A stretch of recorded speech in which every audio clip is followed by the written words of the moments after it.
banderazo y las protestas que se vieron el sábado en distintos puntos del país contra la intervención de Vicentín hizo que, al menos por ahora, el gobierno congelara la idea de una expropiación y se avance con un plan presentado por el gobernador de Santa Fe, Omar Perotti. Nicolás Luca, ¿en qué consiste este plan del gobernador y qué diferencia tiene con la expropiación? Bueno, primero depende de a quién le preguntes. Algunos consideran que es peor remedio que el anterior. Pero bueno, lo cierto es que hay una cuestión federal de fondo también, y es que en Santa Fe no cayó para nada bien que se quiera pasar por encima del poder judicial de su propia provincia. No cayó, honestamente no cayó muy bien, y por eso Alberto terminó cediendo, el presidente de la Nación terminó cediendo ante la intervención del gobernador de la provincia de Santa Fe, que presentó su propio plan. Las diferencias básicas son las siguientes, como para arrancar, ¿no? El gobierno nacional presenta un proyecto de expropiación que tiene que pasar primero por una intervención. Nunca lo presentó igual en el Congreso, ¿no? Es una idea. Bueno, sí. Tiene que.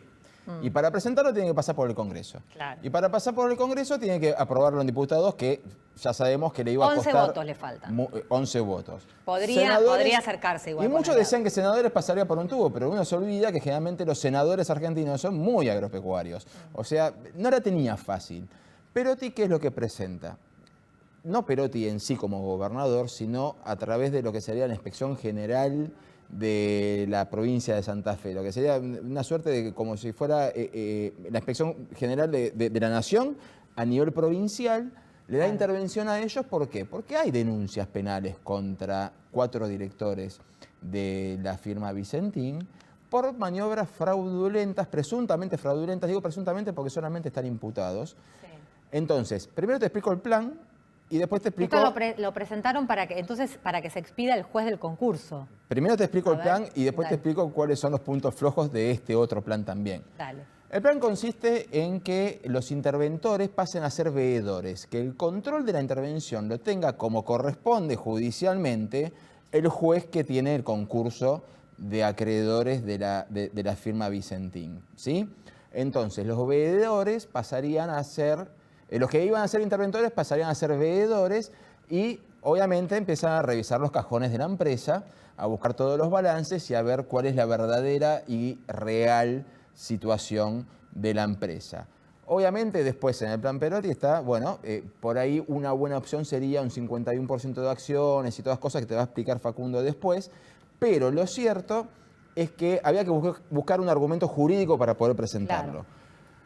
Lo que hizo Perotti en realidad fue darle un marco legal y jurídico a algo que el proyecto de Alberto Fernández no tenía, porque la declaración de utilidad pública no estaba muy clara, no había un constitucionalista, de hecho lo hemos hablado, sí, no había uno que dijera esto está bien, había uno que decía podríamos llegar a encontrar la vuelta, pero el resto decía no hay forma de que encaje, incluso muchos oficialistas no encaja.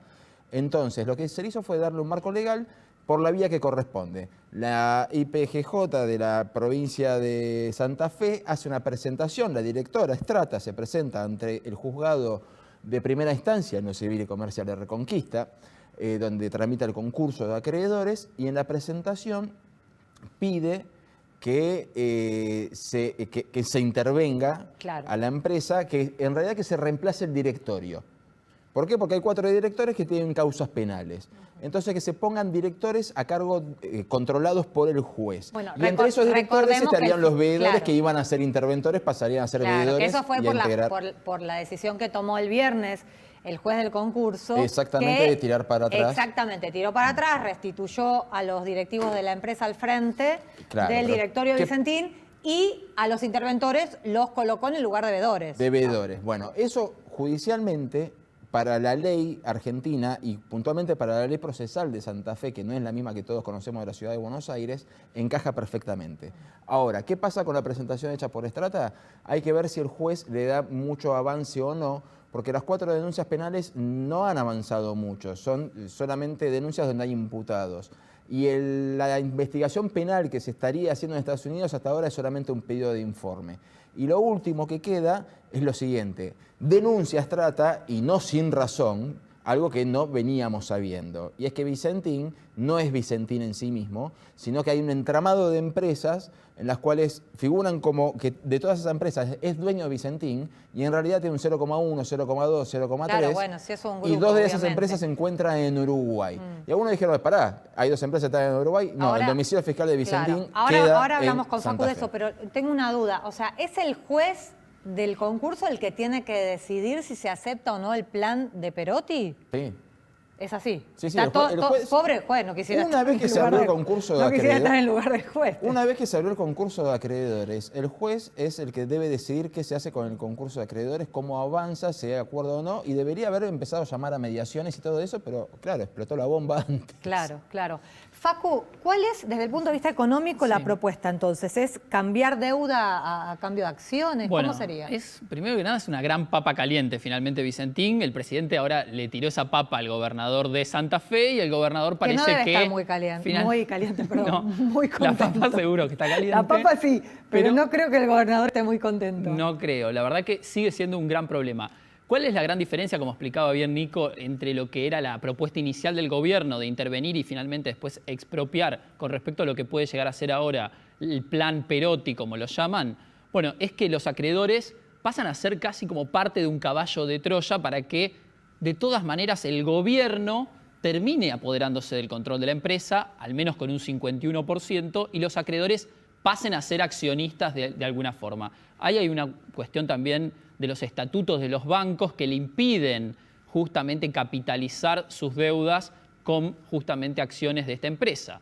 Otra de las discusiones que está en marcha es cuánto vale la empresa después de la pandemia y después de ya prácticamente 7 meses donde la firma no está en las condiciones operativas que estaba previo a todo el problema que se desató en diciembre del año pasado. Y esa es una pregunta importante porque quien se haga cargo de las acciones de la compañía, más allá del entramado societario, se hace cargo no solo de los activos, sino también de la enorme deuda, esos 1.350 millones de dólares.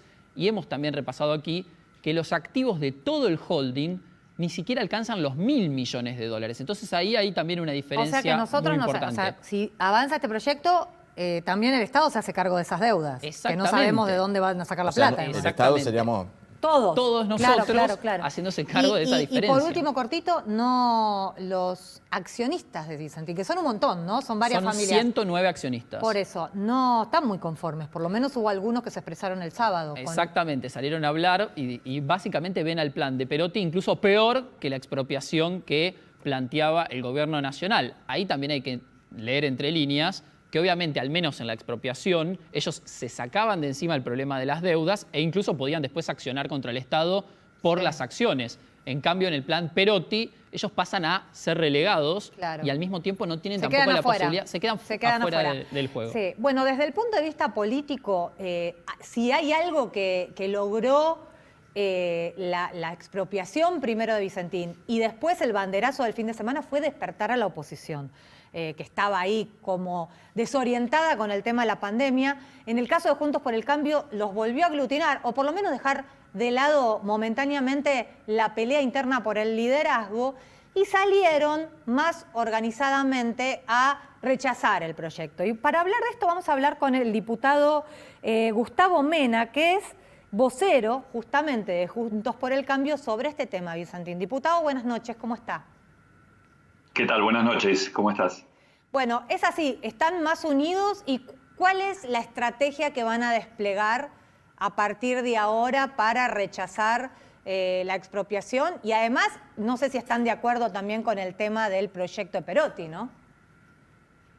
Bueno, en realidad, Juntos por el Cambio parlamentariamente estuvo abroquelado en todo momento. No nos olvidemos que venimos de una sesión en donde planteamos el tratamiento del DNU de superpoderes, que en toda esta línea de avasallamiento institucional que ha tenido el gobierno parece que fue hace un siglo y fue hace muy poquito, con lo que destruyó la potestad en materia presupuestaria del Parlamento. Y ahí estuvimos a apenas 5 votos, a nosotros no nos faltó nadie. Y bueno, y esos bloques que andan, coqueteando de alguna manera con el oficialismo, bueno, no dieron el quórum, pero estuvimos ahí nomás. Y lógicamente una movida como esta nos une aún más porque entendemos que acá hay un problema que va más allá de Vicentín. Vicentín es una empresa que, como tantas otras empresas, tiene dificultades para pagar a sus acreedores. Está en lo que se llama cesación de pagos. Y ahí está previsto por la ley qué es lo que pasa. Es el concurso preventivo, el lugar, el ámbito judicial, en donde deudor y acreedores intentan llegar a un acuerdo bajo vigilancia y supervisión de un juez y de un síndico. Digamos, no hay que inventar absolutamente nada. Y acá lo que pasó, más allá de la expropiación, que es una herramienta que está en la Constitución, que le corresponde al Congreso y que, bueno, puede darse un debate en torno a eso. Nuestra posición es absolutamente contraria. Nosotros creemos que la expropiación que está en la Constitución la concibió el constituyente en 1853, muy pegadita a eso que se llamó la cláusula del progreso, es decir, había que desarrollar el país y eso implicaba la necesidad de expropiar tierras, campos para abrir vías de comunicación, vías férreas, puertos, avenidas como en las ciudades, pero no para hacerse del capital accionario de una empresa. No obstante, eso es una discusión que la vamos a dar si hubiera un proyecto de ley. Pero lo que es gravísimo es el decreto de intervención, porque el decreto de intervención avasalla el derecho de propiedad, el Poder Ejecutivo no tiene competencias para intervenir sociedades, eso tanto en la ley de sociedades como en la ley de concursos y quiebras es una facultad del juez y se hace cuando hay un pedido de socios, de acreedores en un concurso, de la autoridad de aplicación, pero siempre lo resuelve el juez. Y acá con una causa abierta, el presidente hace algo tan grave que hay que tomar conciencia de esto, que es remover a los administradores de una empresa privada para poner ahí un delegado político pasando por arriba de los socios y del juez de la causa. ¿Y el plan Perotti entonces lo ve mejor en esa línea de la legalidad? Y el plan Perotti está inscrito en la misma línea de andar entrometiéndose en lo que es ámbito de otros poderes. Repito, acá hay una situación que habrá que ver por qué se llegó a semejante endeudamiento en la empresa. Puede ser mala administración, pueden ser actos irregulares, puede ser hechos exógenos, pero eso en definitiva lo determina en materia penal la justicia federal, hay una causa de hecho en la capital federal, y en materia del concurso, el juez del concurso.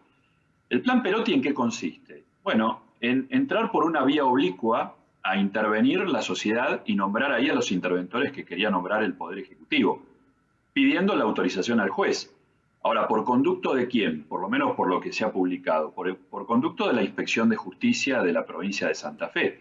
Ahora, la verdad que cabe preguntarse, si había motivos para pedir una intervención, ¿la Inspección de Justicia recién se dio cuenta ahora?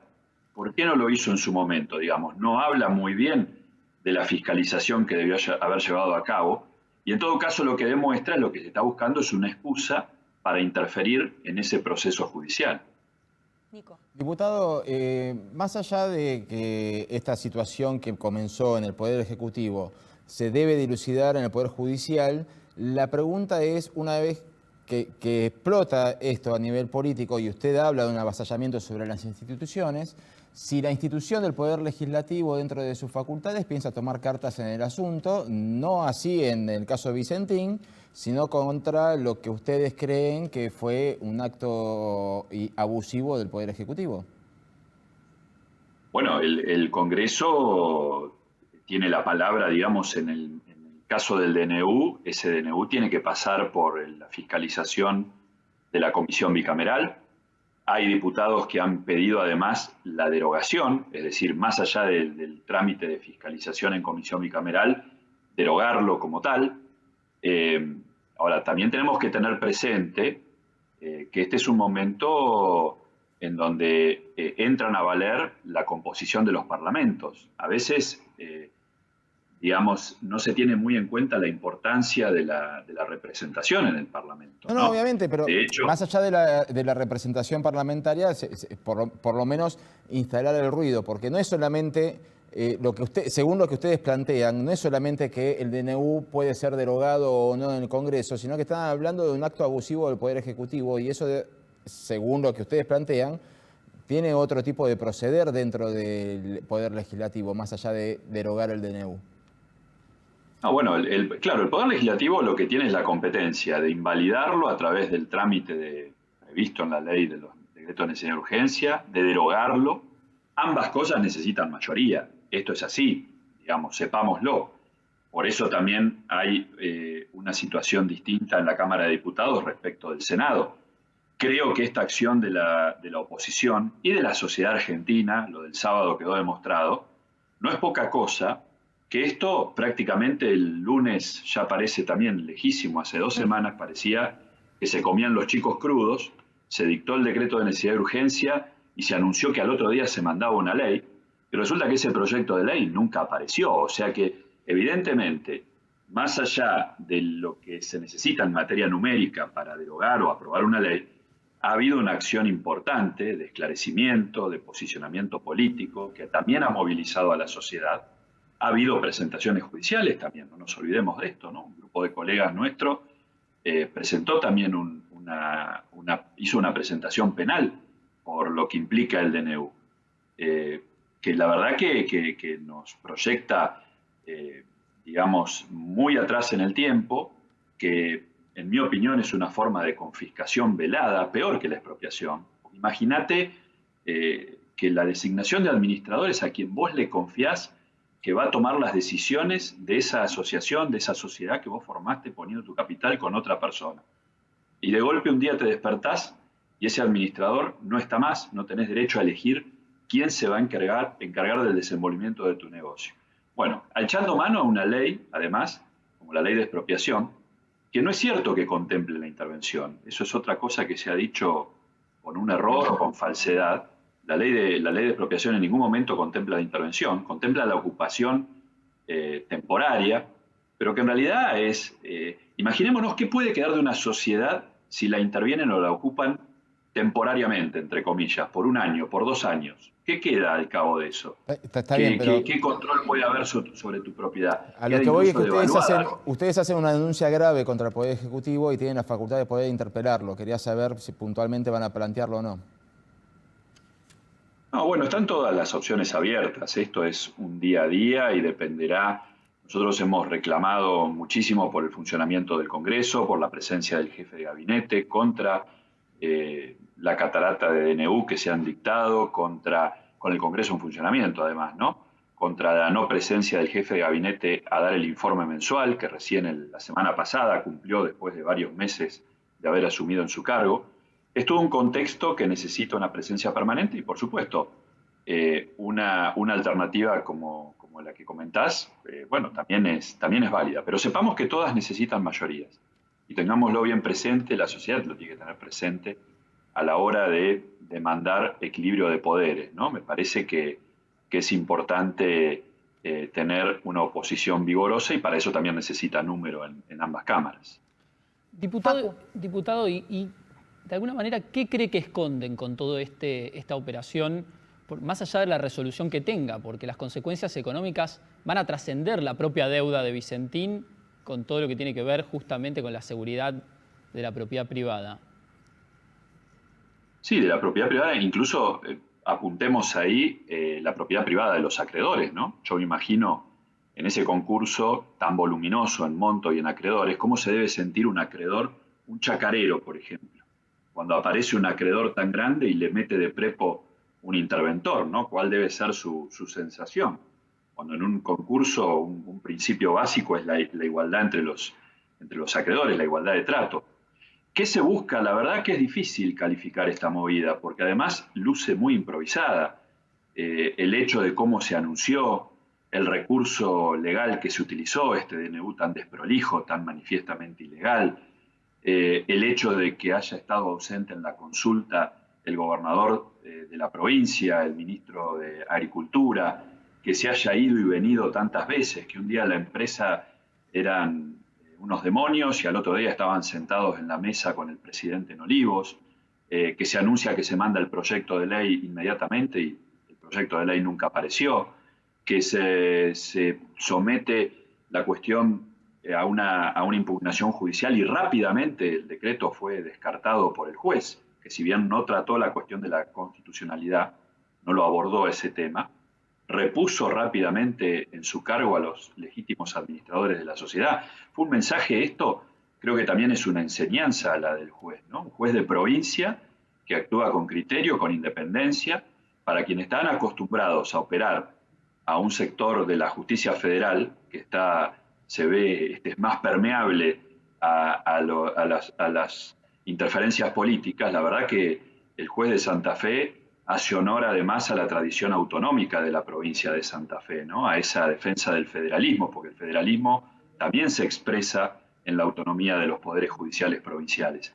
Así que la verdad que es difícil encontrar el sentido, la razón, la explicación de qué se quiso hacer con esto. Yo creo que está la explicación más en la propia fragmentación o balcanización de la coalición oficialista, en esa puja de visiones y de poderes tan disímiles que los une, y probablemente a condicionalidades que está sometido el Poder Ejecutivo que a un plan perfectamente diagramado, ¿no? Ahora, diputado, lo voy a llevar a un lugar un poquito más incómodo, porque está claro que Vicentín, en sus tantos años de vida que tiene, ha recibido préstamos del Banco Nación, no solo durante el gobierno de la gestión de Cambiemos, sino en los gobiernos anteriores. Pero lo que parece que está quedando a la vista es que hubo irregularidades en el gobierno de Mauricio Macri, por lo menos al entregar esos créditos desde el Banco Nación. ¿Esto es así? ¿Ustedes qué tienen para decir sobre esto? Bueno, a ver, vamos por partes. Estamos hablando de una empresa que no es que la armó alguien para contratar obra pública. Es una empresa que tiene 90 años de trayectoria. Y la verdad que uno ve incluso hasta la movilización popular en Reconquista, en Avellaneda, y dice, yo no sé cuántos acreedores que deben tanta plata, cuántos acreedores a los que les deben tanta plata se movilizan contra la intervención de la empresa, ¿no? Eso también nos debe hacer reflexionar. Pero digo, vínculo con el Banco Nación, por lo que yo sé, lo que he podido indagar, tiene desde hace 50 años la empresa. Sí. Los préstamos, a ver, porque alguien, digamos, se da a entender como que el préstamo va un gerente al banco y se va con la plata. No, son operaciones o líneas de prefinanciación de exportaciones. Es un actor importante en el mercado agroexportador y todas esas operaciones se hacen con prefinanciación en dólares. Entonces seguramente también ha abultado la composición de la deuda, la fuerte devaluación que tuvo la moneda, especialmente después del resultado de las PASO del año pasado. Y si la tomamos medida en dólares, mire, no es que durante el gobierno, primero que el gobierno de Macri no le dio préstamo, le dio el préstamo al Banco Nación. Sí, me refiero al Banco Nación durante la gestión de Mauricio Macri. Claro, ¿Pero no hubo irregularidades en esa entrega de préstamo? Yo no lo podría decir, no soy quien para decirle. Sé que hay, no conozco ninguna referencia concreta que apunte esas irregularidades. Sí sé que hay una denuncia. Bueno, en todo caso, será la Justicia Federal de la capital, en donde está radicada la denuncia, la que lo dilucidará. Pero lo que quiero decir, no es que durante la gestión del presidente Macri el Banco Nación le dio préstamos. Antes de esa gestión, la línea de prefinanciación de exportaciones que tenía abierta Vicentín era de 200 millones de dólares. Esto fue también durante el Banco Nación en la presidencia de Cristina Kirchner. Sí, eso. Después eso se amplió, claro, es cierto. Sí. Llegó a los 300. O sea que no parece, digamos, algo inhabitual para este tipo de compañías, para estos volúmenes. Y fíjese, en la composición del pasivo concursal, no es que es el único acreedor el Banco Nación, ni siquiera es el único banco. Y su participación en ese pasivo anda por debajo del 20%. Ahora, ¿esto quiere decir que hizo todo bien? No, seguramente un directorio, mire, si un directorio llevó a una sociedad a semejante pasivo, y seguro que algo debe haber hecho mal. Claro. Pero eso no lo vamos a juzgar en la Presidencia de la Nación y en el Congreso de la Nación, y esto lo digo porque por ahí escucho como propuestas alternativas que algunos dicen, bueno, denle a la empresa unas cooperativas o denle a esto, denle a otro. No, no es así. Nosotros tenemos un diseño constitucional, gracias a Dios, de división de poderes, en donde estas cuestiones, juzgar si un administrador de una sociedad actuó mal, con negligencia, con dolo, con irregularidad, defraudatoriamente, o definir si una entidad crediticia, sus administradores públicos dieron mal los créditos, para eso está la justicia. Está claro que tiene que ser la justicia, ¿no? En ese caso, pero bueno, desde el punto de vista político se lo preguntaba. Veremos cómo avanza en la semana el caso. Diputado, muchas gracias por estar en Hoy Nos Toca la Noche. Bueno, un gusto. Buenas noches. Bueno, chicos, conclusión. Vicentín.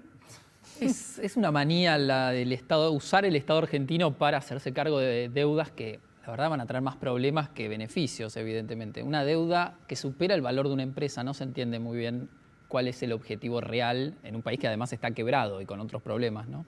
Sí. Es complejo. Bueno, a mí me surgen dos cosas y la número uno es por qué el Estado que está reestructurando, que intenta reestructurar su deuda, no le permite reestructurar su deuda a un privado. Pero por el otro lado también me agarra la parte conspiranoica y digo, qué buen tema para cambiar de... Qué buen argumento para cambiar de tema por unas cuantas semanas. Sí, también, bueno, como lo dijo recién el diputado, ¿no? Hay muchos en la oposición que piensan que lo que quiere hacerse es de una suerte de capital político el gobierno, ¿no? Como un coto de casa. Siempre las empresas pueden servir para eso, bueno, fíjense con Aerolíneas con la Cámpora, etcétera, etcétera. Es un tema que seguramente va a seguir no solo esta semana, sino las que vienen. Veremos si se avanza con el plan de Perotti y si no, como dijo el presidente Alberto Fernández, la otra alternativa. ¿Qué queda? Ahí sí va a ser la expropiación. Bueno, gracias chicos. Nosotros nos despedimos porque me están echando por la cucaracha. Así que a ustedes los espero mañana a las 22, como siempre, en Hoy Nos Toca la Noche. Chao.